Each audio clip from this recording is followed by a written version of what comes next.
Hey, what's up? Welcome to bonus. Bonus number 2, Tears of the Kingdom. Literally, we've got tier lists. For fun, for goofs, for gaffs. First up, we've got the dungeons, then we've got the sages, and then we've got all of the bosses. I just thought it'd be the main ones, but nah, fuck it. We got them all. So, dungeons first. I think, so it keeps the chasm, castle, and the construct factory. It's not just the temples. Right. But I know at this, I know how I want to approach this. I want to do the best ones first and then work my way down, because I don't really know where the bottom is with the additional 3 dungeons listed. So, first up, Wind Temple, right? In like the post-boss fight ramble, I said Lightning Temple would probably be above Wind Temple. But just because I like the setting more, and I like that all the puzzles were centered around like one thing, one central thing, made the dungeon solving experience a lot more fun. But I don't know, looking back on it, Wind Temple was a lot more cohesive. Or maybe not like a lot more cohesive. It wasn't a lot more cohesive. It was very much just go around this boat and solve little mini puzzles, right? Solve like diet shrine puzzles. But the whole quest, the whole of the quest for the Wind Temple, where you meet Tulin, who usually used to be this fucking bum, this little kid, didn't matter, and then you climb up the little archipelago. And then you jump on these huge trampolines as this scary music plays. It's growing, swelling, and then finally it concludes with you above the eye of the storm, diving into the giant skyboat. And on top of that, the Wind Temple, while not cohesive like the Lightning Temple, was still like really fun and like made sense given, you know, it's for the Rito, it's for the bird people, it's a bunch of flying islands, and of course it would be. I think Wind Temple deserves top S. That said, Lightning Temple is second place. Why? Again, the whole of puzzle solving in Lightning Temple was not a bunch of mini shrines, and it was instead kind of hinged around a central puzzle language. I don't know if that would be the right term, of using lights to light up doors or just sensors to open up more of the dungeon, right? So it still has like the modular mini. No, it just has like the smaller shrine-esque puzzles right in front of the doohickey activated by your sage that you be accustomed to doing the rest of the main temples. But it has this central puzzle gimmick to even access them, which puts it above that. Additionally, starting the... I don't know what the right word would be. The excavation, the assault, the spelunk, by fighting the boss momentarily and then diving into a crypt was really fucking cool. Even if, like, the crypt is kind of like a whatever. Like, it was awesome. You know, it's like a proper Indiana Jones fucking bullshit-ass boulder fallen crypt. But you just kind of run through it in 2 seconds. Like, the setting really carries it. The meat of the gameplay for the area is just kind of whatever.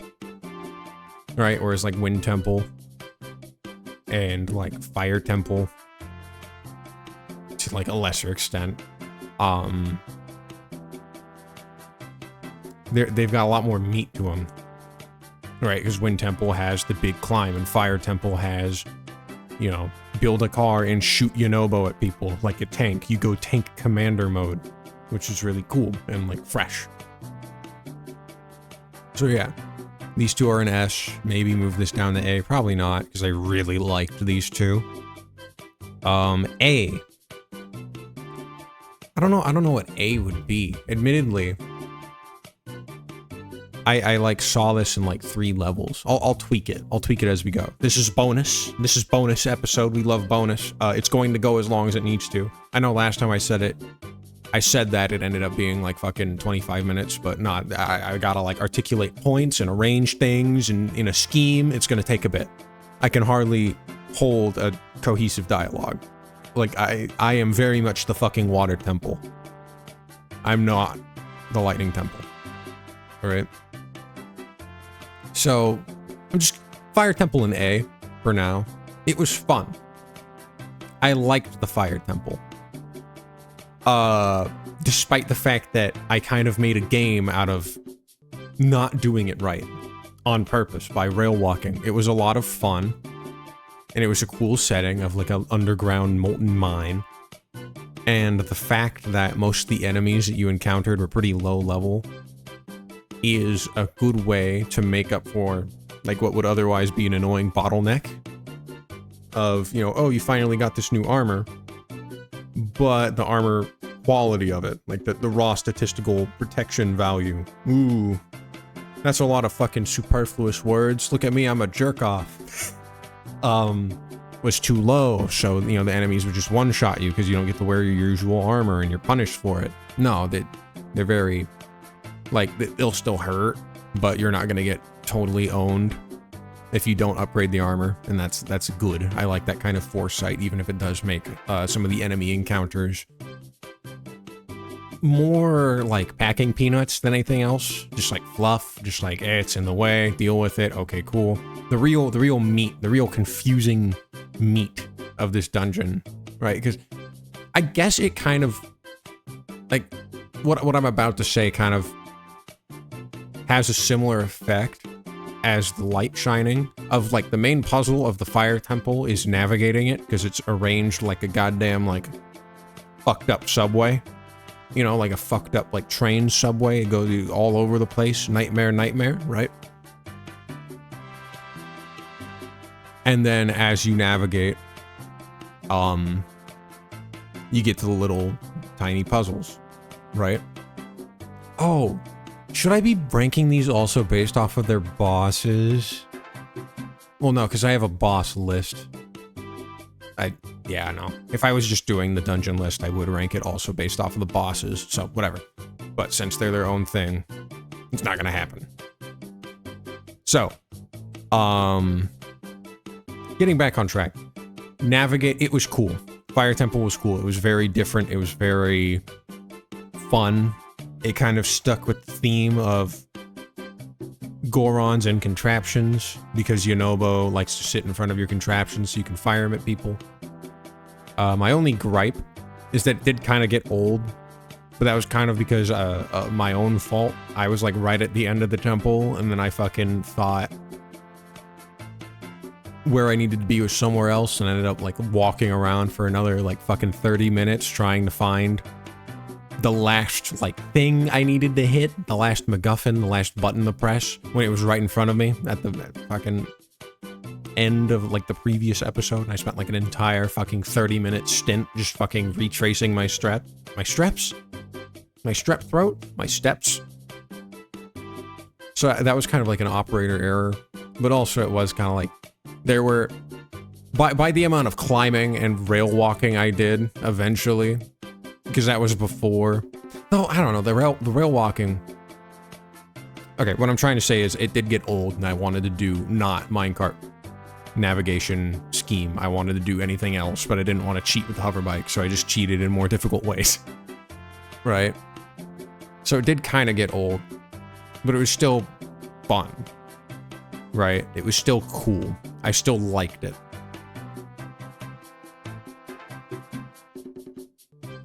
We put that guy in C. Water Temple. Water.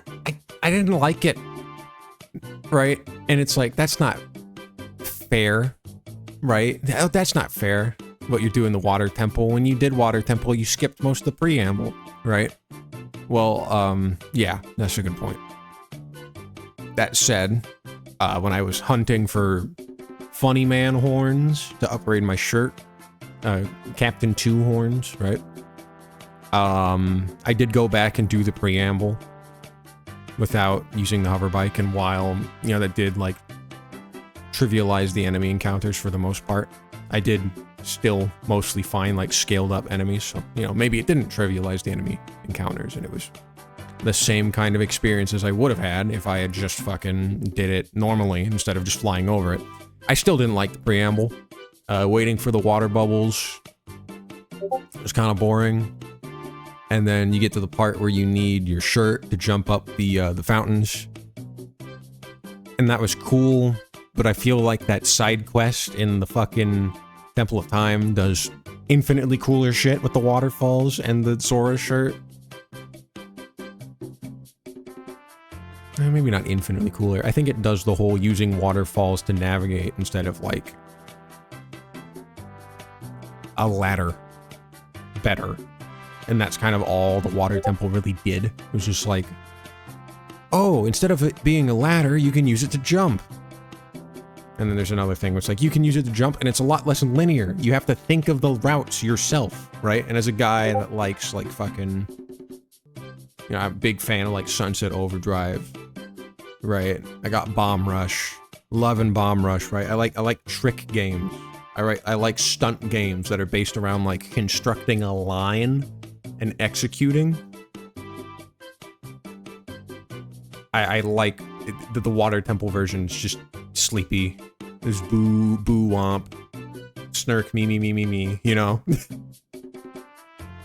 And then the dungeon itself was just like, it had no central thing. I mean, it had, okay, it did have a central thing of being in zero gravity, but that also kind of sucked because you have Castlevania jumps in zero gravity. And it's like, this is 2023. It's funny to be able to jump high like this, but at the same time, I'd like more control over myself when I'm in the air, as nonsensical as that may be. And yeah, other than like, oh, you're in low gravity, it was just shine puzzles, and then you know, washed off a gamer. And then fucking, the theming sucked too. Because like, Lightning Temple is like an ancient buried temple, right? That's buried in the sands of the desert. And while, you know, the Gerudo don't have an affinity for sand, they have affinity for lightning, right? They're not the Sage of Earth, right? They're the Sage of Lightning.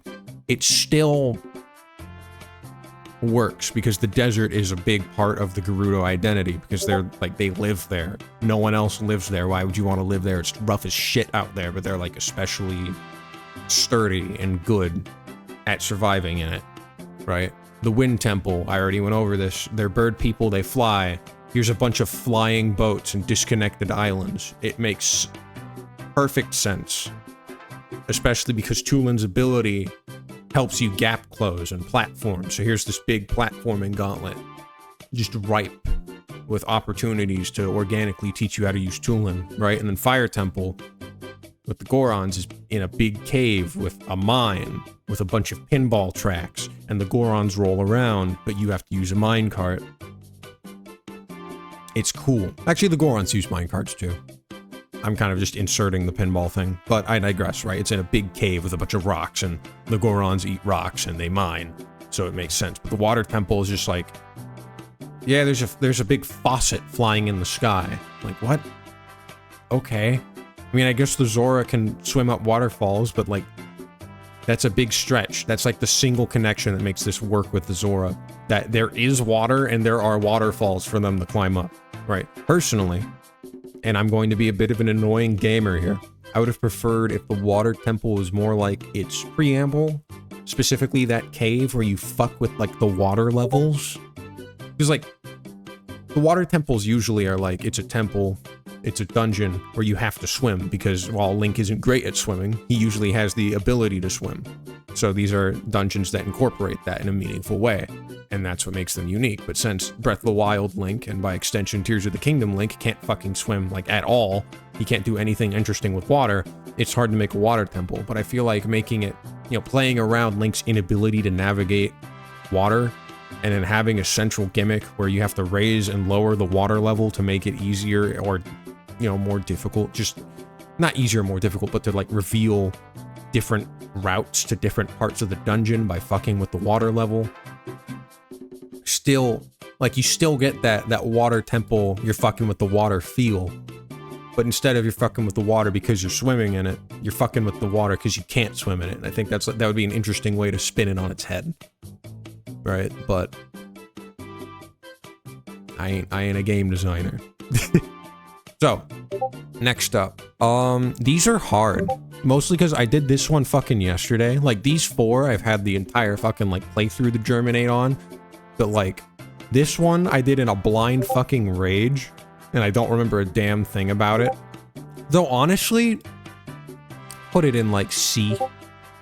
It was kind of just like a glorified, like, walk here and fight people thing, right? Because this exists to reveal that Zelda was Ganon the whole time. And you would have known that if you did the fucking dragon memories first, and I did. So it was kind of, like, redundant. And it is kind of redundant outside of that. You just walk in. Oh, a trap. You fight the monsters. Oh, a trap. You fight the monsters, right? And otherwise, it's kind of a ghost town. Like, yeah, I don't know. Like, in fucking Breath of the Wild, this castle is really cool because there were, like, guardian sentries outside. And then when you go inside, it's this archaic castle layout with a bunch of monsters inside. And it was really difficult to navigate without attracting heat. And you didn't want to attract a lot of heat because the things in here fucking, they hurt, right? So it was less about navigating around environmental conditions and more about navigating around threats. But in Hyrule Castle and Tears of the Kingdom, or at the very least in my experience with it, you just kind of go in and it's a ghost town until you fucking have to fight guys, and it's like, whatever. But it's just easily, like, I might move this down to D. I don't know. Hyrule Castle Chasm. So, I might put this at, like, the top of C, because kind of like Castle, you go in and you fight dudes, and that's kind of what happens. You go in and you fight the monster horde 3 times, and that's kind of what happens. Well, actually, no, that's not true. That's not true. It's kind of cool. It's kind of cool. It does the things that Hyrule Castle and in Breath of the Wild did, where it's, you have 2 routes. You can either fight a scary enemy, or you can burn your resources to go around the scary enemy, if you even recognize those alternate routes, and that's actually pretty cool. So you know what? It'll be the only one in B. B. It'll be the only one in B. But for now, I might change my mind. But yeah, the fact that it turns off your sage companions and you're forced to navigate in the nude through these very, like, difficult...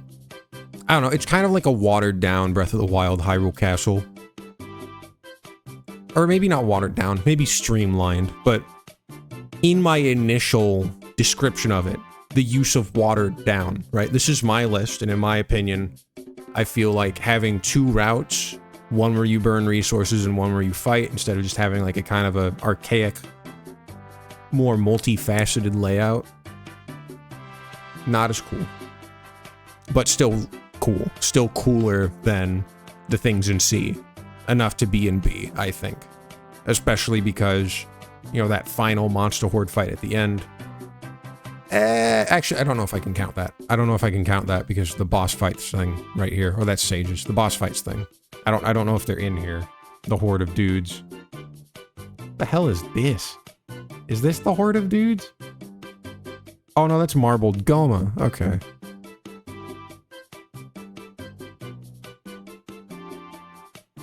Yeah, no, it does not look like they have horde of guys, so maybe I can cheat this time and say horde of guys. Oh no, they do have horde of guys right there next to demon. Okay. Yeah, no, I can't count that. But I don't know if I want it in B or top of C. I'll put it at top of C. And then I'll put Construct Factory in B. I think. I might move it behind Fire Temple. Because I liked Construct Factory. I liked that whole little Minoru thing. I liked that it was a bit of an odyssey. That it was kind of disconnected. But part of me thinks it would be cool if it was like one place. I don't know. You know, no, I liked it. Putting it up at A. Putting it up at A. I might actually put it above Fire Temple. Maybe. Construct Factory was kind of cool. I'm using kinda. Right, this was cool. This was cool. It got kind of old, but it was cool. This is kind of cool. I liked building the robot, and at the same time, I liked the Thunder Island preamble a lot. It recaptured some of the magic of the Wind Temple preamble, in that it dramatically changed the way you move, not because it added more options and incentivized the use of an option like Ascent, but because it took away from options and made you reassess how you wanted to navigate the island in accordance with that. And that was really fun. You know, no, I had a blast with the overall large quest for Construct Factory. It just feels like cheating, right? It just feels like cheating because it feels like a lot of the construction of the Construct Factory dungeon, it's just like space where they didn't do anything. Like, they don't have one big, well-developed space. They have a bunch of, like, kind of developed individual spaces. So it kind of feels like not fair. Construct Factory, whereas like the others have to like commit to a single theme and deliver on it.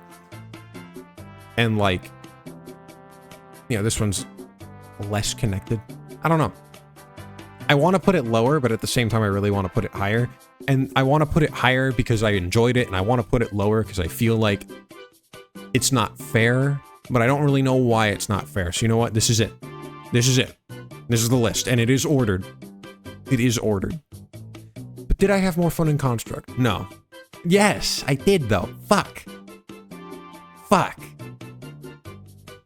I had a lot more fun in Fire Temple. My frustrations in Fire Temple were because of an operator error, so I still will put this in front of Construct because it is as fun, if not more fun than Construct, but it is confined in a restricted area and delivers in that restricted area. Whereas this is more of a sprawl that just kind of takes advantage of what's around it. It's a lot easier. Whereas, you know, the restrictions, it's harder. I don't know. Final layout. This is my fucking boom. This is it, baby. That looks bad. This is it, baby. Next list. The Sages. I don't think my opinions on where I would place them have changed very much, but I didn't really explain them. We're gonna go in order of best to worst again. This one's obvious. There's Tulin and S. Little bro, he shoots. He shoots enemies and distracts them. Sometimes shoots them in the head and knocks them down. He also shoots like a volley of arrows, and if he gets multiple headshots, he does some serious fucking damage, right? And his ability is super fucking good, right? Keeping up with the theme of the Rito guy, right? Having the most utilitarian like ability, right? With Rivali in Breath of the Wild, where you do the big jump to climb up because you don't have any other ways to go up. And then with Tulin, sorry, I've been talking really fast. I'm shifting down a gear with Tulin giving you the nice horizontal burst to gap close to go, you know, since you have a lot more ways to go up with the new constructs. Tulin's great. He shoots. He helps you move fast or just move places you previously couldn't. What's there to hate? Right? And he's exactly where you need him to be when you need him to be there. When you're gliding, you press the A button and activate him. He's the only fucking sage with like an intuitive A thing. Right? Everyone else, you gotta run up to them to activate their power. And like where they rest in this list depends on whether or not I personally think running over them for their power, or mounting them in Minoru's case, that's a choice of words, is appropriate, or appropriate is worth it, right? So with that said, second place, well also, with that said, right, is it worth it to get their ability? But also, I want to take into account how good they are as a combatant, right? Like how good they are without you operating them. And with that said, I think Minoru's like second place. No one else will see S rank.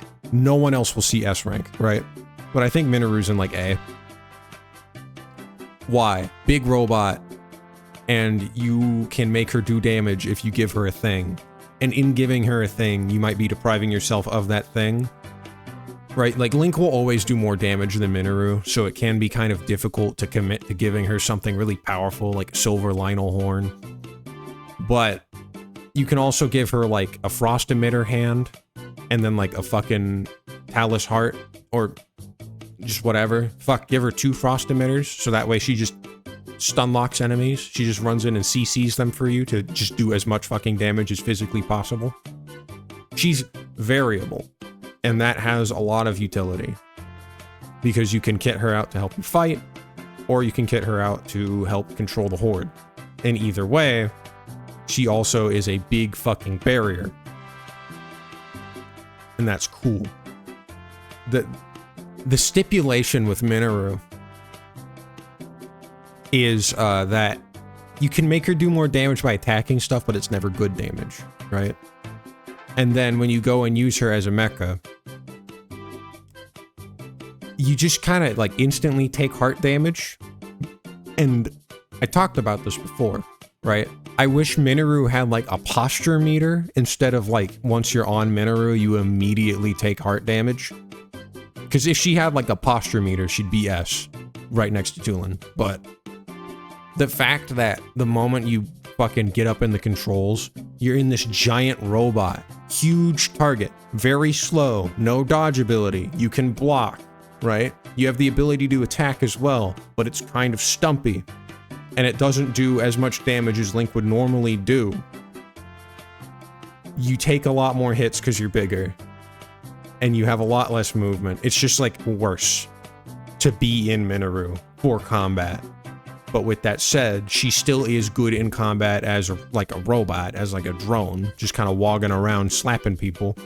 Because when she slaps someone, they fall the fuck over, right?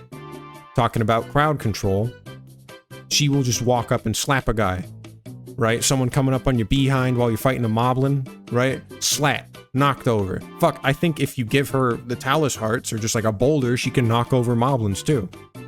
Minoru does not give a shit. And she's very, like, that's good. I like that. She's a big fucking wall that knocks people over and like distracts enemies to keep pressure off of you. She does like what Yunobo and Sidon try to do, just a lot better, I think, right? Though I will say, she doesn't like stand in front of Link as often as I felt like Sidon did, so that is a point for Sidon. But I'll get to him later, right? So Minoru and A. Also, I didn't even mention the utility that she provides outside of combat in mech mode. Whether or not you have a thing in her hands, actually if you give her a blade it doesn't work, but I digress. She can break minerals for you without draining a resource and without fucking launching them into the stratosphere. Right? And she can walk on lava and she can walk on gloom, which while not always useful, still it will come up and be so. Either way, treating her as like a, you know, like a mecha drilling machine, like a loader, works. Right? It works, and it works a lot more quickly than Yunobo does. Even when it comes to like tearing down walls, honestly. Because like with Yunobo, he clears a lot more debris when he hits a wall. But you have to wait a lot longer for him to be active, and in the amount of time that it takes for him to recharge, Minoru is like already carved out as much like dirt as he would have, as Yunobo would have, and like maybe a little bit more depending on like the angles you've been getting with her slaps.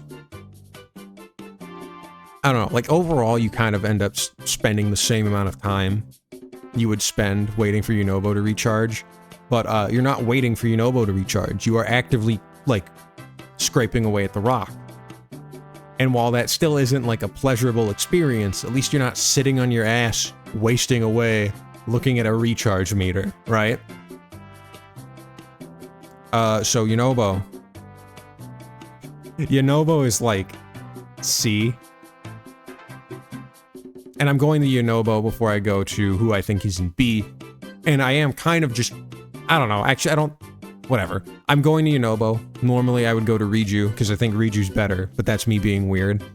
But since I was talking so much about Yunobo in contrast with Minoru, I figured I'd just immediately go with Yunobo and say that I just think he's like worse Minoru. I just think he's like worse Minoru and Riju. And he fucks with your weight distribution.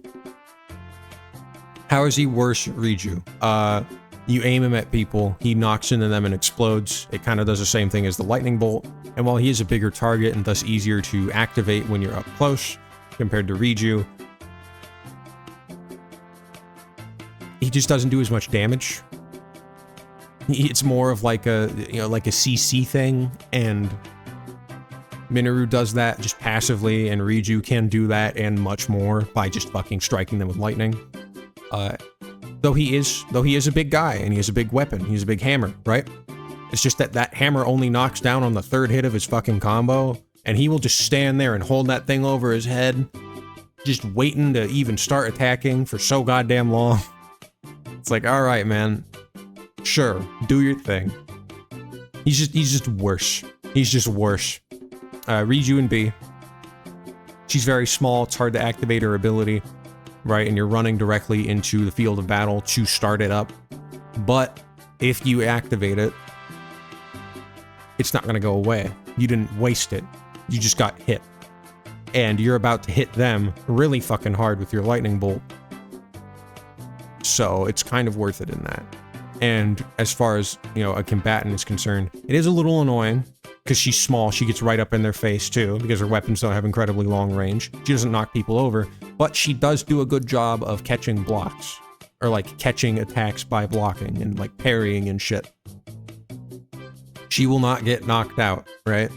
Like Minoru can get stun locked because she can only block, and Tulin can get slapped around because he has the bow and he likes to like hover in place to shoot barrages, but Riju does not go down unless like she's getting hit by a fucking like a giant, like a Shadow of the Colossus, like super punch. Like she's not going down, and that is reliable, and you like that, right? Nope, not D. Okay, so I'm like struggling to put Sidon above Yunobo, because I think his ability is fucking worthless. I think his ability is fucking worthless, right? His water bubble, because you have to, so the whole point of the water bubble is that like it protects you from one hit, but in order to go in and get the water bubble, you have to run into him while he's fighting in melee range to activate it. And at that point, you are right in front of the enemy, which might just be trying to swing at Sidon, and you will either get clipped right before you activate the bubble, or immediately get clipped after activating the bubble, totally wasting the fucking bubble. Right? And to make matters worse, you can't attack while you have the bubble on. Right? It's not like, you know, go talk to Sidon to activate the Holy Mantle, right? The next hit doesn't count. You can do whatever you want outside of that. No. If you swing, it goes away. It turns into a projectile, and that projectile's qualities change based on your weapon, but generally it just does as much damage as your fucking weapon does. Or at the very least did at the mid-game. I feel like if I used Sidon's water attack with the fucking super Lionel spear that I made, it would do next to nothing. The Lionel spear would just fucking kill him, and then the water would go shoo. Yeah, it's just worthless. That said, he is an excellent combatant. He is a big dude with an incredibly long-range weapon, and like Riju, he will block, and he will not go down, unless, you know, he is struck down by God. And additionally, he does combos, right? Like, this guy has a 3-hitter. He'll do like the 1, 2, big hit to knock him over. No, Sidon will like jab, jab, jab, jab, right? And that'll do a healthy amount of damage. So I kind of want to put him above Yunobo, because honestly, I don't know what was going on there. Honestly, like, he's the best combatant outside of Tulin. Like, he was the best passive combatant outside of Tulin. I should have kept him on more. I don't know why I treated it as if it was a 4, you know, party limit and I'm one of them. I don't know. But yeah, Sidon's great. I'd say he's better than Yunobo, just because Yunobo fucks with your weight distribution, and other champions that I think are better than Yunobo do what he does better. So yeah, here's the champion list. This, I know this is controversial, because people, there are Yunobo swingers. There are people who would say Yunobo's better than Minoru. But, and you know, actually I do kind of understand that, because you get Minoru right at the end of the game, but you can get Yunobo immediately, right? So like Minoru does the whole resource saving and earth carving thing a lot better, but you will always get her at the end after you get all these guys, if you even try to get all these guys, right? Yunobo, you can go in and just get him and then go and fight the final boss if you feel like doing that, but you can't do that with Minoru. So I do understand that, and maybe like I'll put Minoru lower into like B, because she is like locked behind most of the game's content and thus is not, you know, she can't be, she's very useful, but you get to use her the least out of everybody. But no, I'm still putting her in A. Fuck you. There is a good argument for it, but I'm biased. I'm looking at all these guys in like a vacuum, right? And ignoring when you unlock them, and instead just like, who would I want on my team? And this is it. This is it. Next tier list. The bosses. It includes all of the bosses. Even the field guys. Right? And that's kind of fucking cool. But you know what's even fucking cooler? The pause button feature in OBS. It lets me go up and use the bathroom and get water. Yeah. So if you noticed that the music, like, suddenly skipped forward a little bit, and that's kind of weird, you know, right when I came back and said but, that's why I hit pause. I callously hit pause. I'm like a serial pause master. I'm fucked up and evil. Because I would pause the game. I would pause the game in Zelda, and then I would pause the recording, and then I'd go and I'd do my business. I'd come back and unpause the game, and it'd look like nothing happened. And I did that a lot, so I kind of just did that here.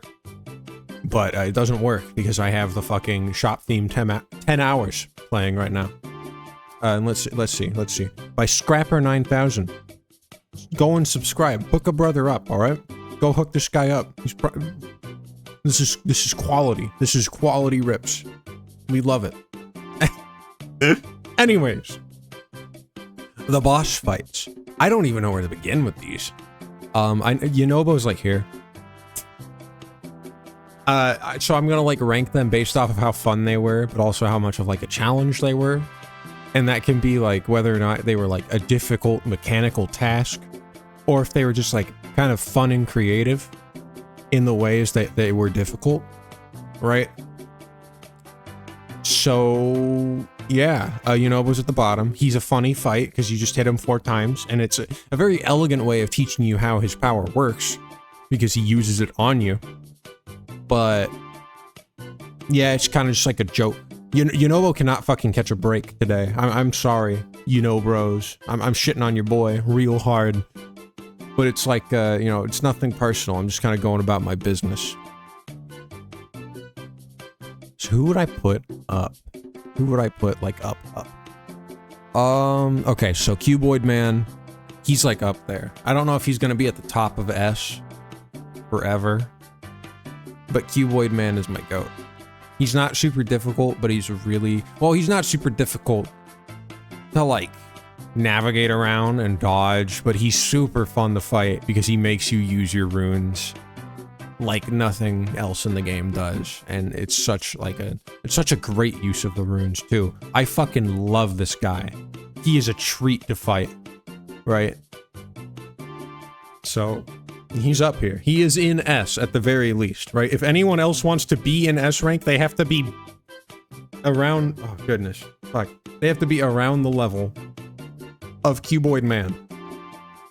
Or better.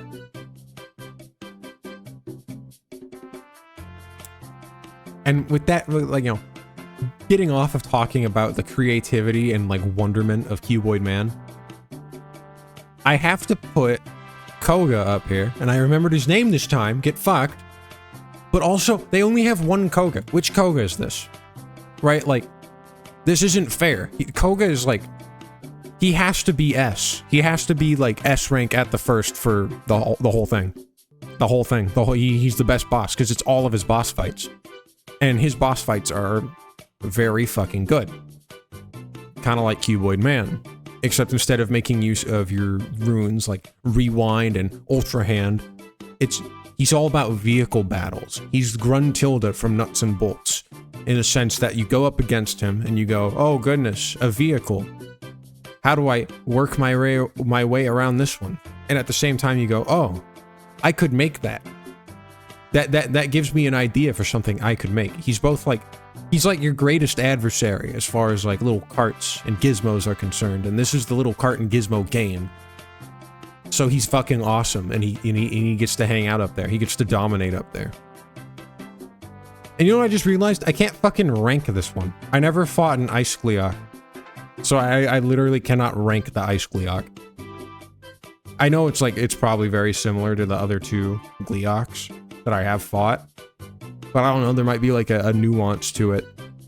So that I don't, like, that I wouldn't understand, that I wouldn't get. So I can't put this anywhere in good faith.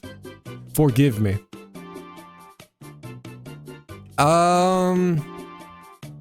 So what's next? I guess we could do like Talus. Talus is like a classic guy. I think Talus is like a meat and potatoes like B. I think he's like, so like, you know like, I would be surprised if you knew what I'm about to talk about, like Payday, right? The Payday heisters. If you were to rank all of them, logically you'd have like Dallas in the smack dab in the middle, right? Because he is the holistic center. If you're better than Dallas, you're good. If you're lower than Dallas, you're bad. Not because Dallas is bad, but because he's the quintessential heister. This is the quintessential Zelda boss in modern, like, Breath of the Wild, right? It's a big impenetrable stone dude who throws his hands at you. You have to, and you can only hurt it by breaking the rock on its back. And you can approach this any manner of ways, right? If you have a way of getting vertical, vertical mobility. If you have a way of getting vertical distance, you can just jump over him and hit him, right? Though, the most common solution to this problem is to just shoot the rock. However, there were a lot of Talus in Tears of the Kingdom specifically where shooting the rock on his shoulder was like impossible because it was like on his back, right? It was hard. This is a fun fight though. We love the Talus. That said, we're gonna put fire in the ice Talus. These two have no particular ranking. They have no particular ranking. They're both the same quality as regular Talus. And you know what, we're gonna put Battle Talus there too. And we're gonna finish talking about these two. Fire and Ice Talus are effectively the same in position, right? Like Fire Talus is like in front of Ice Talus. But it's not because Fire Talus is better. They're the same fight. They're the same fight with polar opposite temperature difficulties. So for all intensive purposes, they are both like the top of B right now. Why are they the top of B?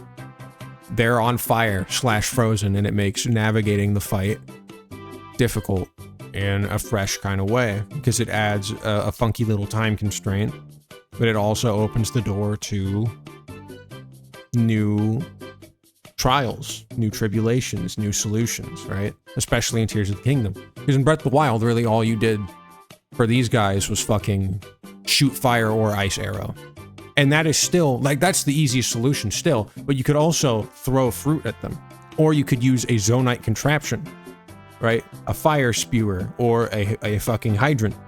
So there are, in Tears of the Kingdom, these guys got a lot better because they have more creative solutions for their problems, for their main problems. And, Talus, it's all about creative solutions for a simple problem of how do I fucking hit the mineral, right? With that said, why is Battle Talus behind these guys? It's because he's like easy and like kind of boring.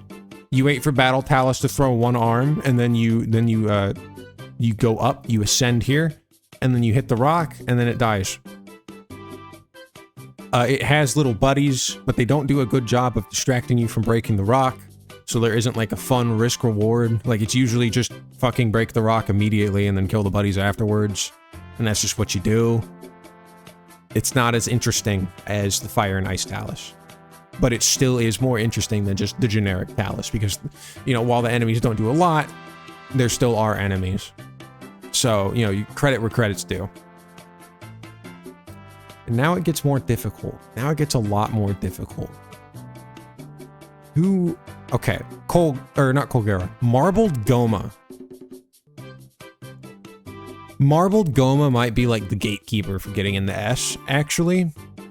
And here's why. Marbled Goma, when you fight him in the dungeon, is so fucking cool. It's such an eloquent, like, use of Yunobo's power. He's, oh, you gotta break the legs in this big bowl dome. And then in the second phase, it gets on top of the roof and you have to shoot him, Yunobo, like, up the curvature of the bowl dome to knock down the Marbled Goma and slap its eyeball. But then when you rerun it, that option's gone. Actually, when you rerun it in the depths, you're more likely than not using the fucking hover bike. And you just jump down and slap its eye before breaking the legs.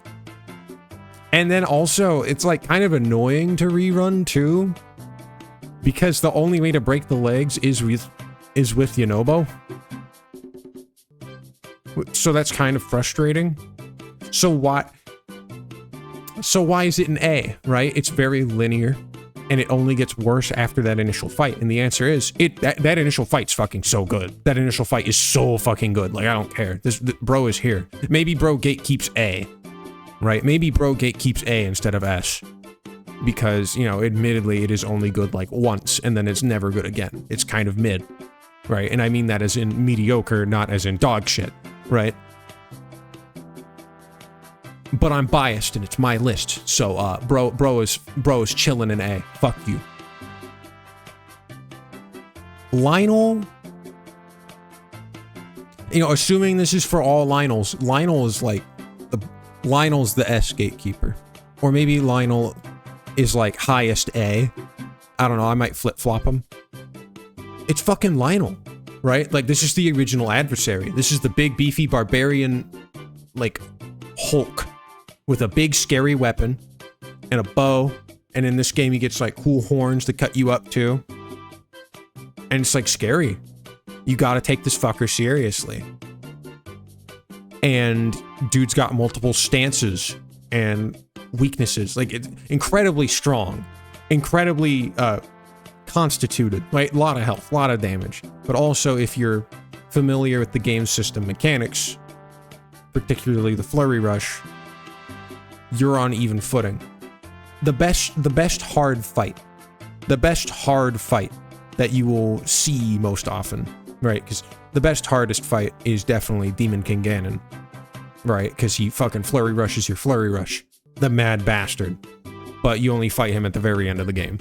So yeah, he's there. But I'll talk about that later. Lionel's an A. The hardest motherfucker you're gonna come across wandering. Both in terms of, like, he's hard because he's got swag, but also hard as in, like, difficult. Actually, YEEEAH might actually be more difficult now, but does not have the same swag factor. I'm sorry. I'm not as big on the YEEEAHs. Yeah. Lionel. Me love Lionel. Oop. My bad. What's up next? Monster dudes. Since there's no, like, generic monster dudes, I'm just gonna put monster dudes in C. Even though... Okay, so this specific monster dudes fight was very cool. And I would put it at, like, gatekeeping B. Like, at the very bottom of B. But since there is no generic monster dudes, and that is technically also a boss, which means that this represents all monster dudes fights, I gotta put it lower. Even though it's still, in a way, gatekeeps B. Just because it's just a bunch of fucking dudes. That's not, like, cool.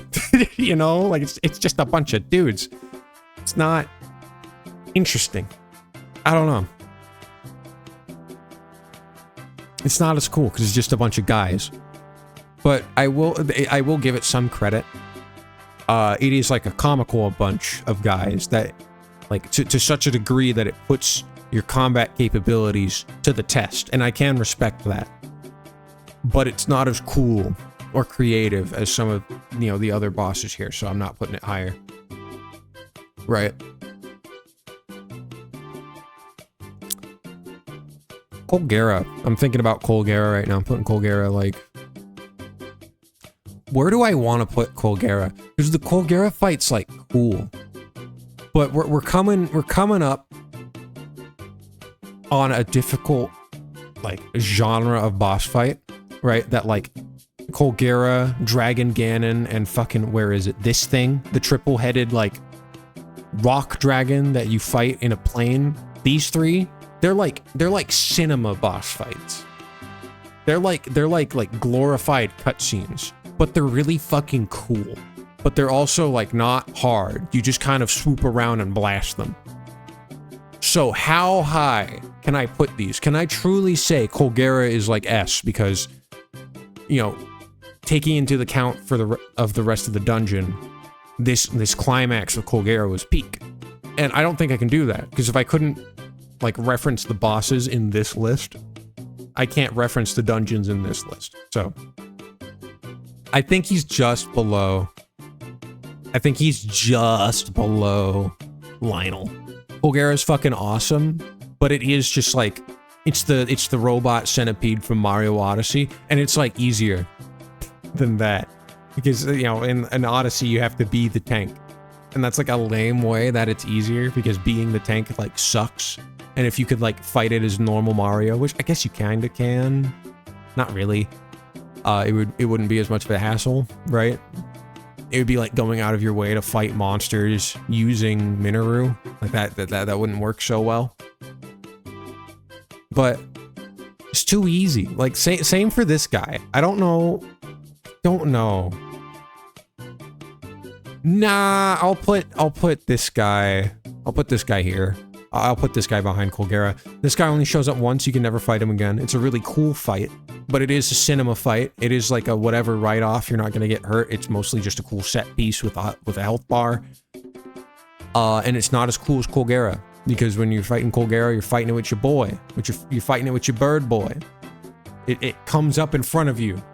I don't know, like moving around in the air like that, moving around this giant beast that could just smack you out of the air. It proves itself to be capable of smacking you out of the air, which is that's a big win for the Colgera compared to like Dragon Ganon. Dragon Ganon just kind of spits fireballs at you. Colgera will like try to smack you while you're gliding around invulnerable, and that's huge. I don't know, like blasting Colgera is really fun. Colgera is really fun. I like it. It is kind of a cutscene, but it's really cool, breaking it down and killing it. You can dive through the snowflakes after you break its carapace surrounding the snowflakes, which is cool. I never did it, but that's something you can do, I have heard, on the grapevine. I don't think I can put it higher than Lionel, even though it's a lot more cinematic. It's not as fun of a fight. Right? Like, outside of the dungeon, Colgeras are whatever, and I don't go out of my way to fight them. Whereas if I see a Lionel, right, unless I'm like a SEAL team member on the hunt, like I was trying to get Ganon, I'm not gonna skip on a Lionel. Like, that's a fun brawl. We love fucking fighting the Lionels. Like, yes! Yes! But yeah. So yeah, Colgera's in like high A, but still below Lionel. Does not quite make it in the peak yet. Who else? Who else, man? I don't remember what Mudlike was like. I don't remember what it was like in the slightest. I know it spat up mud and like schmooved around. And I guess you had to like work together with Sidon to hurt it. I don't remember what it was like. Which is kind of funny. Oh, like. And I don't know, like, I fought this guy. You have to fight this guy, but he was just, like, forgettable. You know? Like, anything Mudlike that could have done that was cool, Muktarok does better. So, I think he's the bottom. I think he's the bottom, because while he is more of a fight than Yunobo, at the very least, Yunobo is, like, funny and novel in that you're fighting your companion. And it's also like, you know, the intrigue of like, whoa, why are you being such a shithead? You were so polite before, right? But like I've totally forgot what he fucking does. Yeah, just like write that guy off. Get him out of here. You know, poopy. D for Dookie. D for Dookie. Fucking add a row below. Add a row below. What's this one called? Poop like. Yeah. There's not really a brown here. So let's just go with that. Or you can go with red, like blood poop. That's bad. Let's not do that. Poop like quality. Bam. Get owned. Next time try being more memorable. Frox. Frox! Okay, so like Frox kind of has like Talus energy. You're trying to get on its back, but it's impossible to do that until you shoot it. But you ultimately just have to shoot it in the eyeball or throw a bomb in its mouth. And it just kind of stomps around. I don't know. I want to put it... You gotta be better than Frox. I feel like Frox is kind of just like a worse Talus. It's like, it's another Talid type beast. But whereas Talus is like more... You can get on its back. It's very difficult, but you can get on its back. But if you get on Frox's back when it's not like, owie, my eyeball, or owie, my stomach, it just shakes you off immediately. That said, Talus is really cool when you have the Lazal tail big sword weapon. Because you can just fucking spin and break all of it instantly in one spin, and that's awesome. But yeah, C. Cool. I like the design. New guy alert. We love the chunky new guy, but eh. You know, I wish I fought more Molduga. I only fought one in this game, and I didn't really figure out how you're supposed to fight them. And like, I don't think I can rank the Molduga. Because like, I fought plenty of Molduga before in, you know, like Breath of the Wild by using bombs as bait. But I only fought one in Tears of the Kingdom. And like how I think a fight with the Molduga in Tears of the Kingdom would go down is that you have like a vehicle or you have like a decoy to make it jump and then you shoot it out of the air. And in that, it would be a better fight than the Breath of the Wild equivalent, where you just kind of throw a bomb, wait for it to eat the bomb, blow it up, slap it around, and rinse repeat until it's dead. The music's a fucking banger, though. But yeah, even though I fought Molduga, I don't think I can rank it because I don't have a good understanding of how that fight's supposed to play out. Who next, man? We gotta put someone else in B. You.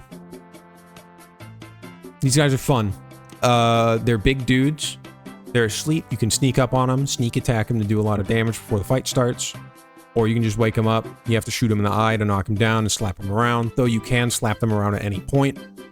It's less of a hard requirement like Frox and more of a recommended choice of action because it's going to twerk on you.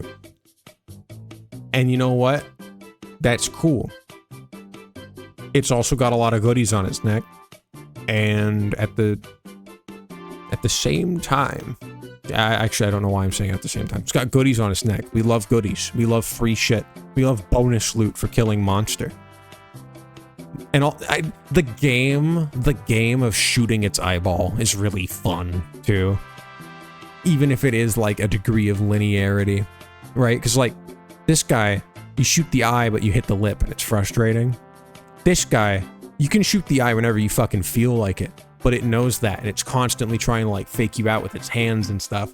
Like, it's like flirting versus sexual harassment, the way these two block your eyeball, like, block their eyeball from getting hit. Because, like, this guy ends up blocking its fucking eyeball from getting hit simply because it's just too fucking chunky and the eyeball's too small and it's frustrating. This guy is, like, playing, like, mind games with you. And that makes, you know, the blocking the eyeball, like, a fun... I have to navigate this neutral and win instead of a, God, this is so frustrating, why is it so small, right? Bone frog... not bone frogs. I'm stroking out. No, I'm not. I just mix words too much in my mind. Bone Hinox. Stalnox. That's its name. I don't know if it's better than Hinox or not. I kind of want to say it's better. I didn't fight a lot of them, though. But I kind of want to say it's better. for a lot of the same reasons. I guess it is a lot more linear now, in that you have to shoot its eyeball to kill it. I think. Can you just slap it in the legs? No, you can just slap it in the legs. You can definitely just slap it in the legs. It's a style. You just have to kill the eyeball. And that's fun. In addition to that, I don't know if he fucking did this in Breath of the Wild or not. I don't remember him doing this in fucking Breath of the Wild. They'll like take his fucking rib out and throw it at you like a boomerang. That's metal. Straight upgrade the Hinox. Awesome. Awesome dude. We love this dude. We got guys in B. We got guys in B. Let's put another guy in C. Maybe put him below dudes. Which is funny, because like I was like, oh, dudes is the worst. They gatekeep C. Muktarok isn't fun, though. Muktarok is a funny reference. It's Splatoon. He sprays mud and he swims in it. And then when you get rid of all the mud, he's overexposed and you slap him around. Really funny. Right? He uses the shark, which is kind of like Kraken. Hilarious.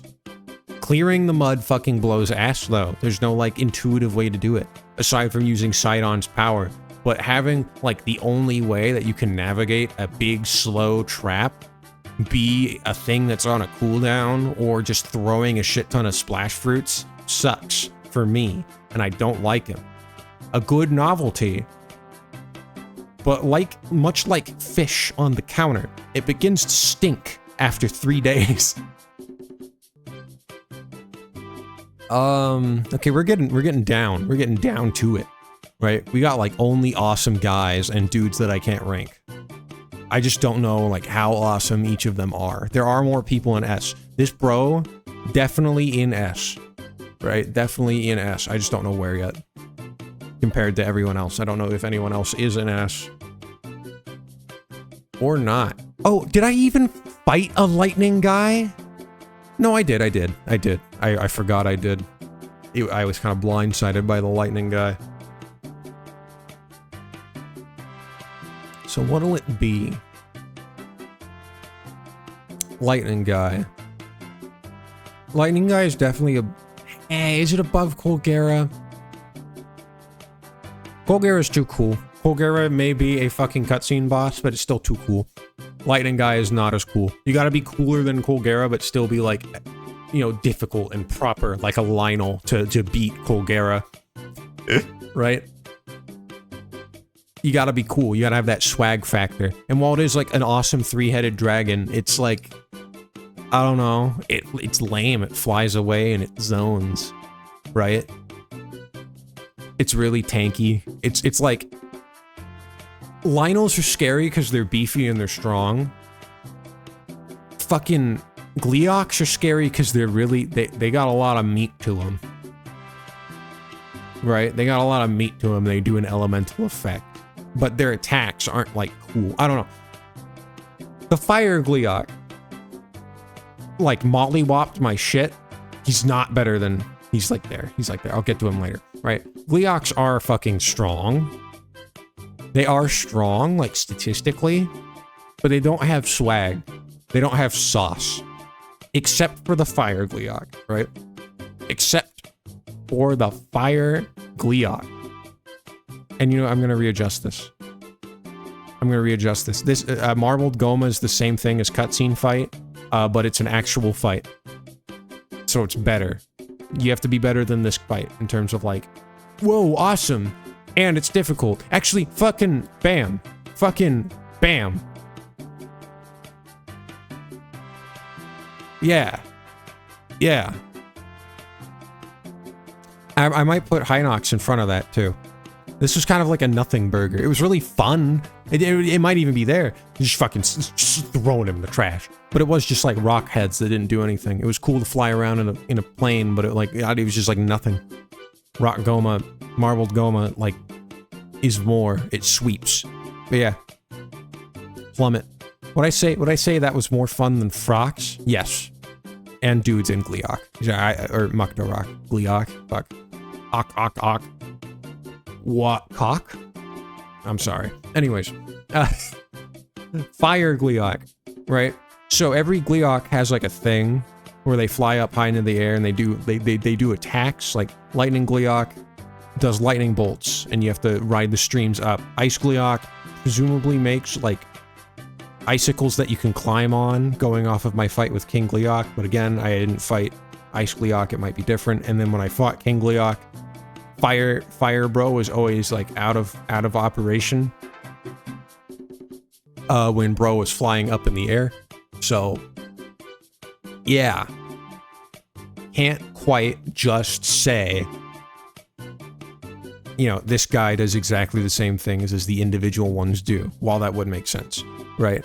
Now, what does Fire Gleeok do? Oh, when he flies up in the air, he makes a giant fucking nuke, and it's terrifying. This guy has swag, because he drops the option, and all the power to him, right? King Gleeok. King Gleeok. Cooler or... like, okay, so like on paper, right, he's better. I'm putting him behind Fire Gleeok though. Right? This is subject to change. If Fire Gleeok in King Gleeok shoots a nuke on top of everything else, move that motherfucker up. But otherwise, I don't know. It's just like, oh, natural. It's something like, of course that exists. Of course it exists. There's 3 Gleeoks of each element, and this is one of each in one. Of course. It's all of them together. It's kind of boring in that. And while it's cool that it's all of them, I don't know. I don't know. It's like a derivative, even though they're all already kind of derivative. Actually, this one's like the most derivative, because it's just like you take one of each head and do their thing, whereas each one of them, at the very least, while it is another Gleeok, it does a new big scary thing, and that's cool. You got Fire Gleeok sweep. We love Fire Gleeok specifically. The rest of them I either cannot rank or are okay at best. But I still will put King Gleeok over Colgera, just because cool guy. Cool guy alert. Alright, we're getting like down to it. So, okay. The Phantom Ganons is hard. Because if you look at this thumbnail, it's the Phantom Ganons fight in the Hyrule Castle, but there's also no hands represented. So if the Phantom Ganons fight, if this is both Phantom Ganon and the hands, it's in S. I feel like either way it's an S. It's like higher in S if it's also the hands, but at the same time it represents the Phantom Ganons fight, which is another bunch of dudes fight. But the Phantom Ganons are cool, but it is just another bunch of dudes fight. So I'm torn. I put them like there. Maybe here. I don't know, I like Lionel's more than I like the Phantom Ganons. Why? So... ah, man. Ganondorf as Demon Man has the same moveset as fucking Phantom Ganons. And it's kind of boring at that point. Especially because you have to do this fight where you fight a million Phantom Ganons of each move type. That said, it's kind of cool that they do that, but it also, I don't know. It's kind of cool that they do that because the Phantom Ganons fight teaches you how to fight regular Ganon. And like, of course, Phantom Ganons is similar to regular Ganon because Phantom Ganons are an extension of him, right? I don't know. I was kind of sick of the moveset by the time I got to Demon King. And that's not what you want. I feel like the first phase of the Demon King fight was enough to teach you the moveset. And then this was just kind of like a lot. It was a cool set piece though. Maybe I will put it above it. No, you can't use you can't use the dungeon. Right? And the bulk of, you know, fucking Phantom Ganon actually being Zelda is just going through the dungeon and going, you're fake, fuck you, fuck your Jordans. So, no. Put him there. Queen... oh, fuck, what were these dudes called? Gibdo. Queen Gibdo's like there. Queen Gibdo's an S. Not like, so like these two are like the creative goats, right? This is just like an awesome fight. This is like an awesome fight. It's creative in that you have to like tinker around with using specific elements in tandem with your weapons. And like, I didn't do that. This is my list, right? I'm sure there are people that use flamethrower shields all the goddamn time. I didn't do that. So when it came down to Queen Gibdo having to use like flamethrowers and shit to deal with the smaller Gibdos, or to like strip the flesh from this Gibdo, or using Riju if she was off cooldown, or using the sunbeams, it was cool. This is a really fun fight. I think it deserves to be an S. I think she gatekeeps S, right? Which leaves two more. So the thing about like Mecha Minoru V1 is that it's kind of just the last Koga fight. Except this time you're guaranteed to have Minoru. But in the last Koga fight, you can also have Minoru and just like punch him into the wall and do punch out. And while they do have different attacks between the two of them, I don't know. In my experience, this fight was unique and cool because this like final fight with Koga, I didn't have Minoru.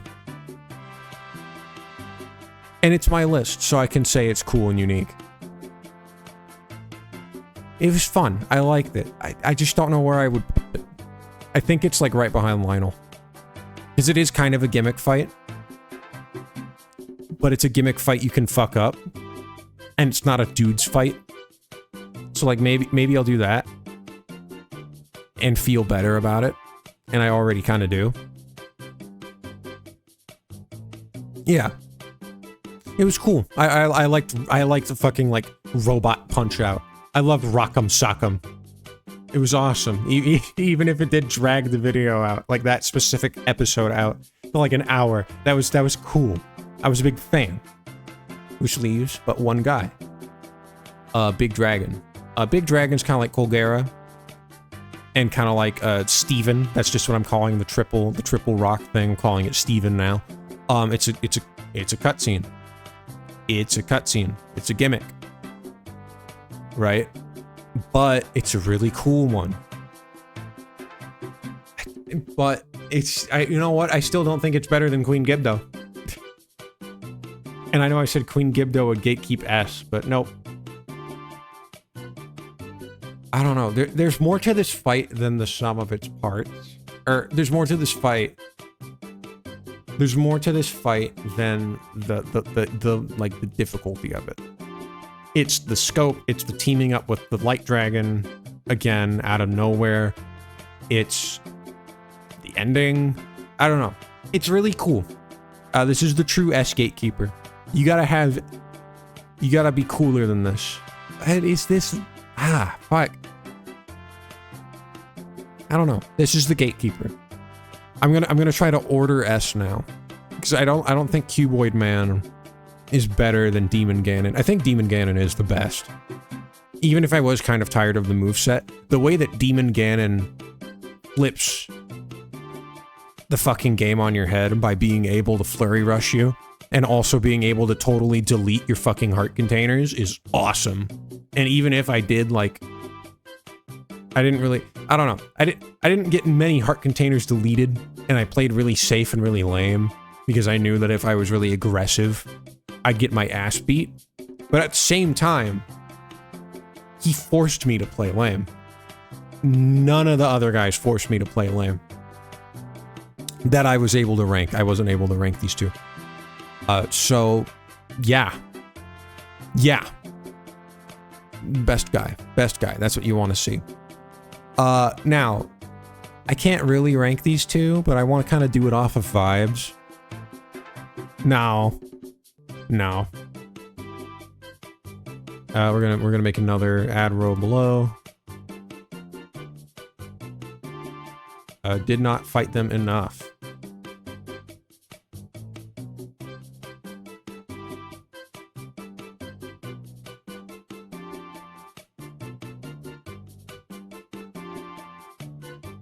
Boom. white. There we go. Fucking Molduga is above this dude. And you know, I'm gonna put poop like quality beneath them because I fought this guy and I forgot him. And that's like worse. But yeah, that's it. Those are the lists. And I guess that really was the tiers of the kingdom. Fuck you. Thanks for watching. Hope you have a good day. I did it all for the pun. Kiss my ass.